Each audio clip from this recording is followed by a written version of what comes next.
Estamos de vuelta, son las 11:58. La Comisión de Sistema Político de la Convención Constitucional aprobó el sufragio voluntario para personas de 16 y 17 años de edad. Ayer siguieron trabajando en otro de los puntos importantes tras el acuerdo que se alcanzó en esta materia a comienzo de esta semana. Vamos a conversar sobre este y otros temas de la instancia. Estamos en contacto con el convencional constituyente Fernando Atria. ¿Cómo está, Fernando? Buenos días todavía. Hola, Sebastián, buenos días. Gracias por conversar con nosotros.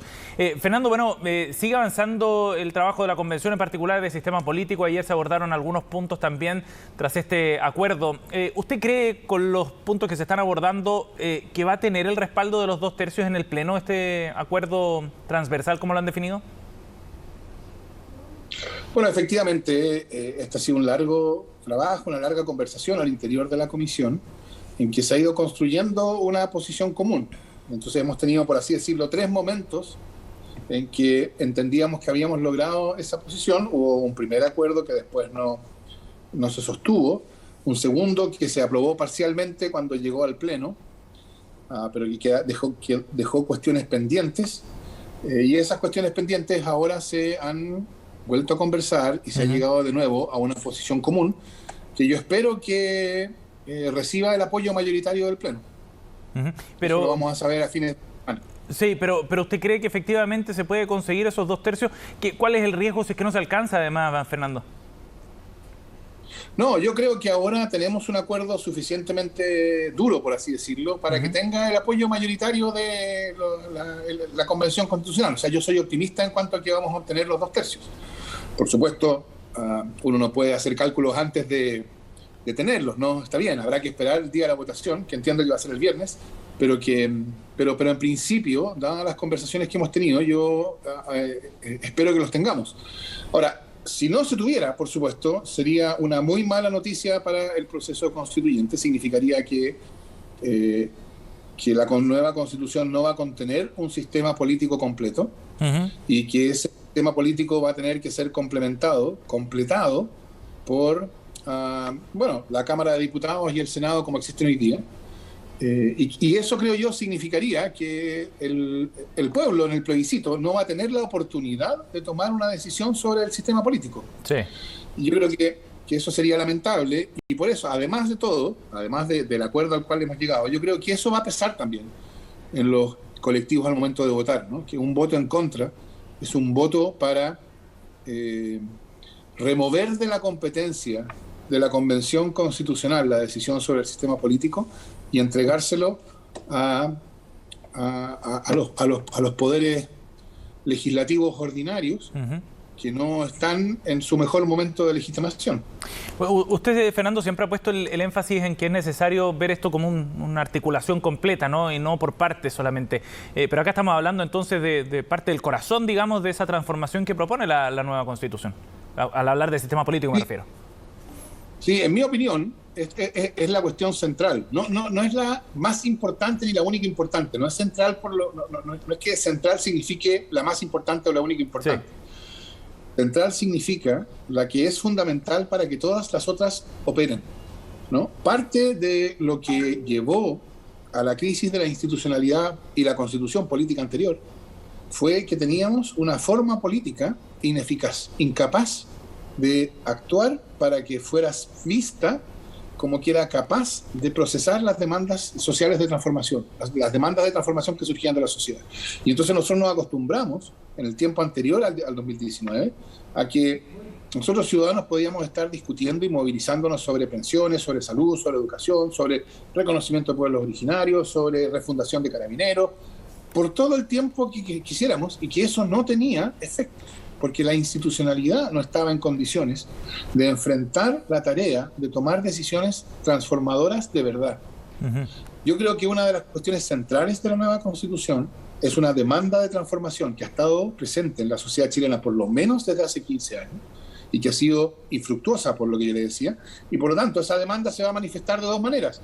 Por una parte, se va a manifestar en la cuestión, por así decirlo, sustantiva, ¿no? La nueva Constitución va a declarar que Chile es un Estado social y democrático de derecho, va a reconocer derechos sociales como no los reconoce la actual, a la salud, a la educación, a la seguridad social, a la vivienda, al trabajo, la negociación colectiva, la sindicalización, etcétera. Todos esos reconocimientos de contenido van a estar, pero por supuesto va a ser fundamental que la nueva Constitución cree una institucionalidad política capaz de movernos en esa dirección, porque si no, esas afirmaciones de contenido van a quedarse en eso, en meras afirmaciones. Entonces, la construcción de un sistema político democrático eficaz para transformar es una condición de realidad de todas las otras declaraciones de la Constitución. Fernando, me gustaría que pudiéramos abordar algunos puntos más específicos también de la discusión que se ha dado en esta comisión de sistema político, en particular la que tiene que ver con la votación a partir de los 16 años. Y ha habido interpretaciones distintas. ¿Cuál es la suya? ¿Los mayores de 16 años podrán votar efectivamente? Bueno, lo que se aprobó como sugerencia al Pleno, como proposición al Pleno, es que la edad para tener derecho al voto sea 16 años y que quienes tengan 16 o 17 años estén eximidos, sin embargo, de la obligatoriedad del voto, ¿no? La Constitución también, o la nueva Constitución también propone volver a la regla de voto obligatorio, que era la regla tradicional en Chile hasta la reforma del 2002. Pero esa obligatoriedad correría para los mayores de 18 años. Entonces habría una diferencia entre quienes tienen derecho al voto desde los 16 años y quienes tienen la obligación de votar, que sería desde los 18 años. Entonces la pregunta es si es razonable bajar la edad de votación. Y yo creo que eso va en línea con una evolución larga que uno puede observar, precisamente en términos de la ampliación del sufragio universal, ¿no? Una ampliación que comenzó, un proceso que comenzó en Chile en 1888, cuando se eliminó el sufragio censitario, 1949, cuando se amplió el sufragio, se introdujo el sufragio femenino, 1970, cuando se introdujo el sufragio analfabeto y se bajó a 18 años, y este sería un nuevo paso en esa misma dirección. Mi impresión es que es bastante claro que hoy día los jóvenes de 16 años que tienen responsabilidad por lo demás penal, es razonable que tengan también derecho a participar en la formación de la voluntad política, la formación de la ley, por la cual ellos pueden ya ser sancionados. En otro punto que ha generado cierta controversia también, Fernando, y aprobado ayer, se plantea que habrá plena igualdad de las organizaciones políticas y de los independientes para participar en elecciones. ¿Quedan homologadas entonces las organizaciones políticas en ese concepto con los partidos políticos a futuro con esta propuesta?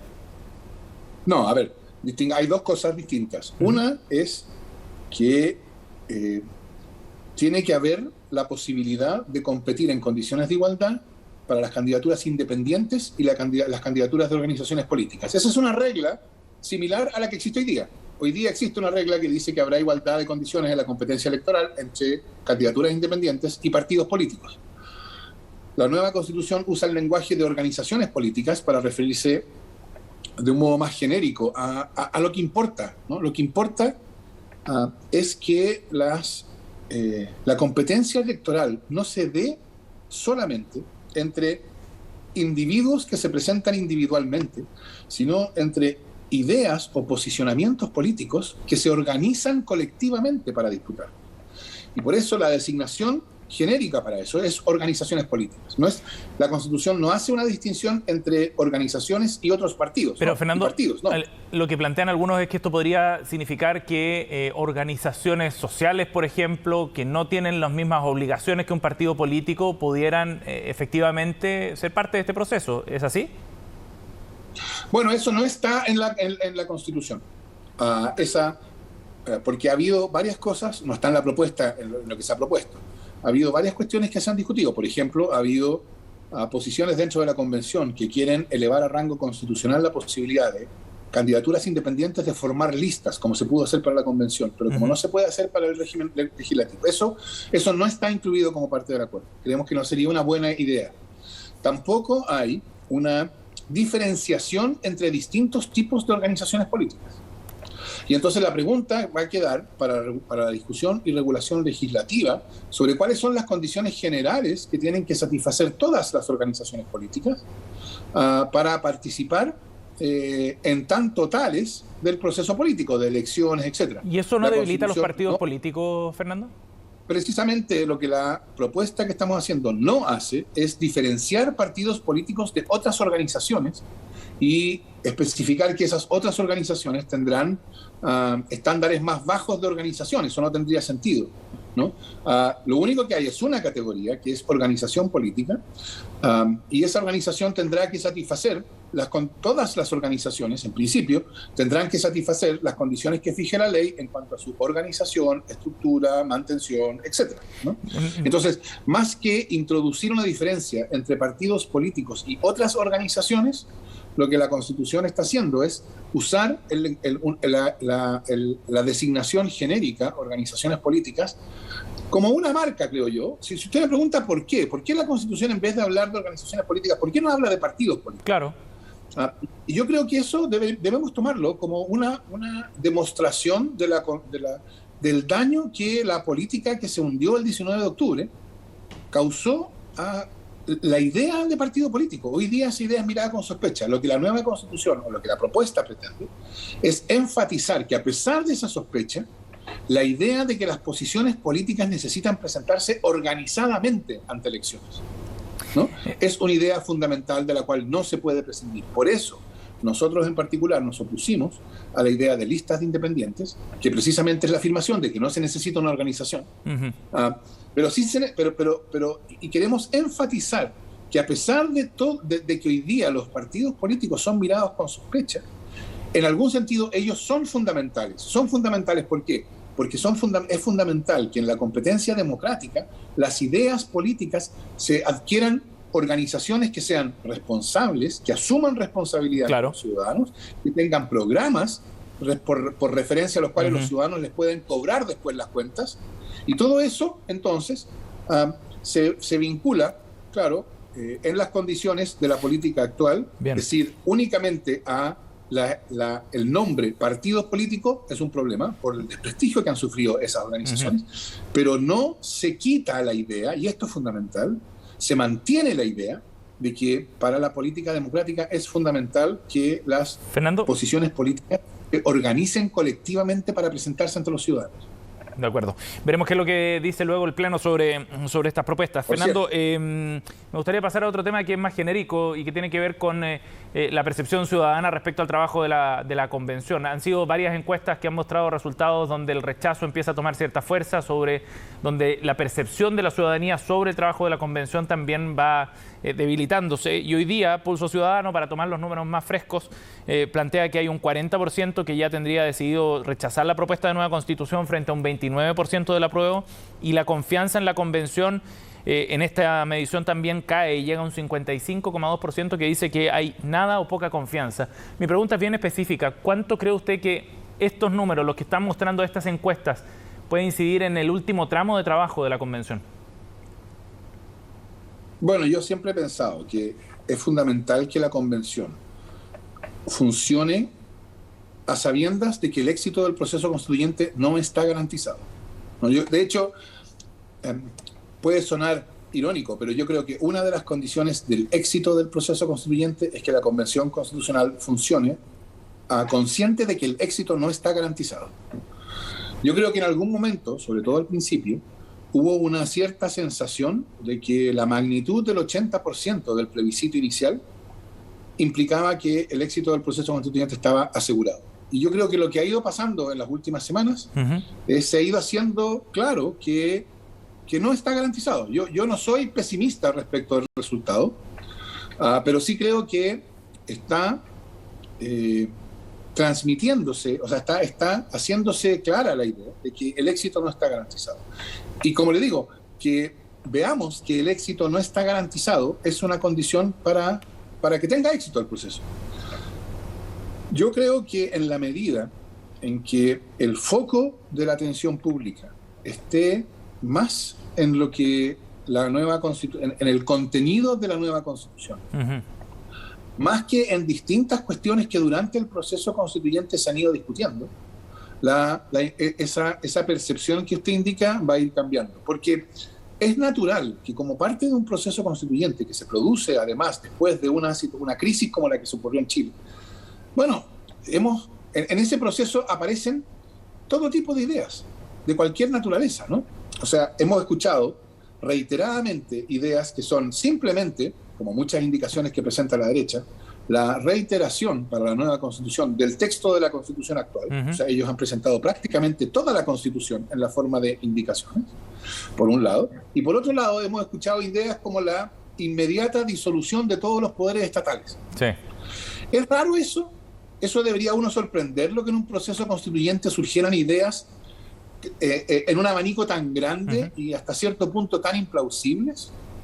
Yo creo que no, yo creo que eso es algo razonable, esperable dentro de un proceso constituyente. Lo que uno debe ver, apreciar, es que la propia dinámica del proceso, en que surgen esas ideas y después esas ideas necesitan pasar por un procedimiento construyendo un apoyo suficientemente amplio, va dejando las ideas menos razonables afuera, y lo que va quedando es una idea que logra concitar un apoyo suficientemente amplio. Fernando, cuando esas normas, las aprobadas, empiecen a ser el foco de la discusión, yo creo que los términos de esa discusión van a ir cambiando.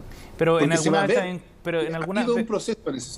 alguna de estas encuestas, cuando se manifiesta cierto rechazo a conceptos como, por ejemplo, el de la plurinacionalidad o la posibilidad de que los pueblos originarios tengan un sistema judicial aparte, con rechazo de parte de la ciudadanía, lo que muestran estas encuestas al menos, a ese tipo de ideas, ¿no le va dando algún sentido, digamos, de que el rechazo no se está construyendo solo sobre las formas, sino también sobre temas de fondo?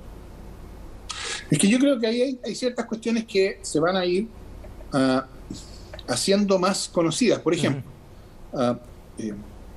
¿está usted de acuerdo con que las personas sean juzgadas en diferentes sistemas de justicia según si pertenecen o no a pueblo originario? La mayoría de las personas van a decir que no. Pero es razonable. ¿Está usted de acuerdo con que para ciertos problemas fundamentalmente de relaciones entre sí, en contextos locales, las tradiciones y costumbres de los pueblos originarios se apliquen a los conflictos que ellos tienen entre ellos mismos? A mí, mi impresión es que la plausibilidad de una idea como la segunda sería mucho más transparente para las personas que la idea como se plantea en la primera, que sugiere que incluso, por ejemplo, en cuestiones graves de derecho penal, cada uno va a tener su propia justicia. Eso no es así. Okay. No se ha discutido nunca así. Entonces, claro, la discusión, parte de lo que va a ocurrir cuando ya las normas estén aprobadas, lo que va a ocurrir es que ya vamos a empezar a discutir por referencia a esas normas aprobadas. Y entonces la cuestión ya no va a ser una referencia genérica a cada uno tiene su propio sistema de justicia, sino más bien va a ser una referencia mucho más específica, así es razonable que como parte del reconocimiento, que yo creo que esta es una cuestión que ha estado siempre presente en la discusión, como parte del reconocimiento de la existencia de pueblos originarios, alguna relevancia tienen que tener sus propias costumbres y tradiciones para la solución de los conflictos que ellos tienen entre sí en cuestiones fundamentalmente de relaciones locales. Fernando, una última pregunta antes de despedir la conversación. Marcela Cubillo, en una entrevista hoy día en Mercurio, plantea que ya no es posible volver a la Constitución del 80 independiente del resultado, ¿no? En la eventualidad de que gane el rechazo, fundamentalmente, ya no es posible volver a la Constitución actual y que habrá de todas maneras un proceso para reemplazarla. Y distintos parlamentarios, de hecho la tercera hoy día habla de un plan B que se estaría fraguando en el Congreso en caso de que llegara a ganar el rechazo. ¿Qué le parece a usted esas posiciones? O sea, yo creo que todos sabemos que el proceso constituyente fue un proceso que se diseñó como para proveer de una salida a una crisis política grave que Chile tenía. Yo creo que el proceso constituyente es la salida a esa crisis, porque yo tengo optimismo respecto de lo que va a pasar con el proceso constituyente, porque yo creo que las normas que se han ido aprobando, más allá de otras cosas que se le han ido atribuyendo, son normas adecuadas para Chile. Pero por supuesto, la opinión que importa no es la mía, es la de todos. Sí, yo diría que hay una cuestión súper clara. La Constitución de 1980 ya fue rechazada por el pueblo. O sea, la Constitución de 1980, y esto yo lo dije hace más de un año, antes de que comenzara la convención, está muerta, se acabó, ya fue desahuciada por el pueblo. Eso nos deja en una situación de crisis, porque estamos viviendo bajo una Constitución que está desahuciada. La crisis tiene una vía de salida, la vía de salida del proceso constituyente. Si esa vía no resulta, bueno, nos vamos a quedar con el problema como lo teníamos y alguna cuestión va a haber y habrá que enfrentar ese problema. Pero yo creo que hoy por hoy la apuesta o la cuestión importante es, hoy tenemos no solo una crisis, sino además tenemos una crisis con un camino de salida. Y en mi opinión, ese camino de salida está proveyendo lo que se necesita. Por supuesto, eso será una decisión del pueblo el 4 de septiembre. Sí. Pero por cierto, no cabe duda que es verdad que la Constitución de 1980 ya está desahuciada y que vivir bajo una Constitución desahuciada no es nada bueno para un país como Chile. Fernando Atria, muchas gracias por conversar con nosotros esta tarde, muy amable. Muchas gracias, Sebastián. Buenos días.